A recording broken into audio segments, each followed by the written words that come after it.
All right, so my educational background was I did undergrad and veterinary school at Michigan State University, so I'm from Michigan originally. And then I did a rotating internship at Tufts University, Massachusetts, a specialty internship in neurology in San Diego. And then my 3-year residency in neurology and neurosurgery was at Cornell University in upstate New York.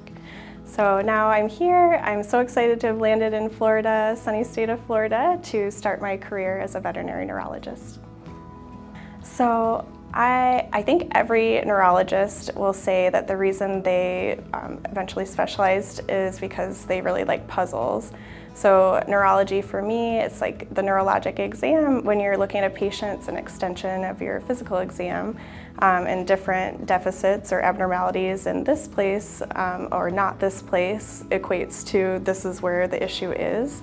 And then that, when you combine it with like the history of when it happened, how old, the progression, like all of these little pieces of the puzzle are you put all of those together to try to come up with a diagnosis and like diagnostic plan and treatment plan from there. So I think that's why, at least that's why I like veterinary neurology. I feel like it's a big puzzle that you're figuring out on the daily. I had one patient that I started seeing in my first year of residency. So it was a little small, fluffy white dog that came in and had MUE, or inflammatory disease in the brain. So I was able to diagnose her condition and then start her on a treatment plan. And these owners and their relationship with their pet and with me, I felt like it was a really they were really special owners and pet for me, because we got really close throughout the next 3 years while we chronically managed this condition. So it's not always about like curing or fixing the underlying disease process, but sometimes it's just something that your pet now has, and they were so committed to her. Just being able to have that relationship, a long-term relationship with clients, that's part of what I like about this specialty specifically, is a lot of chronic management cases. So one of the most rewarding things about being a veterinary neurologist is being able to help people with their pets, their family member.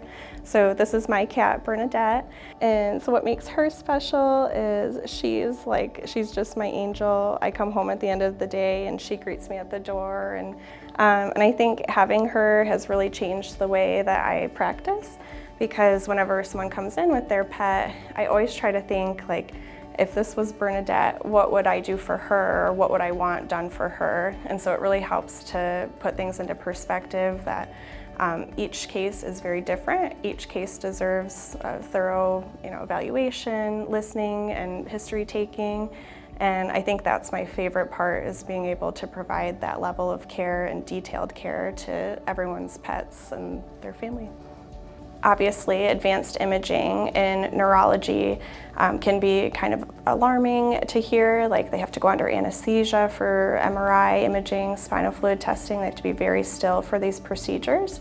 And so I like to say the only reason that we are recommending this is because we actually really think your pet needs this to obtain a diagnosis and then offer the best treatment plan available thereafter. Something I want people to know about Seven is, so we are a neurology specialty hospital, which means not only are the doctors very specialized in neurologic care of patients, but our technician, our nursing staff is also specialized in the care of our neurologic patients.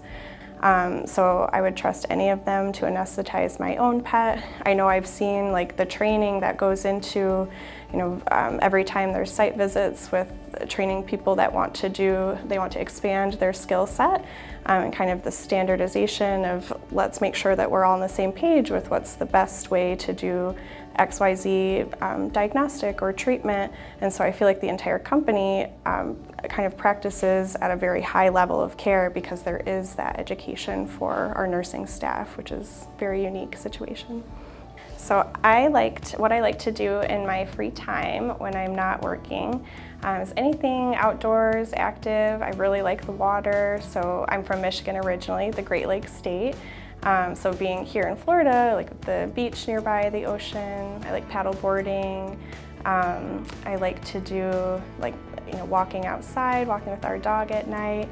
And then one of my favorite things to do is go camping with my family in Michigan. So we have a big, huge family. My mom's one of 13, and so if you think like all of those, her siblings, they all had children, and all of those children had children. So it turns into this big, crazy, fun week where we all just relax, eat food, sit by the fire, and it's a fun week to go back to Michigan to do that.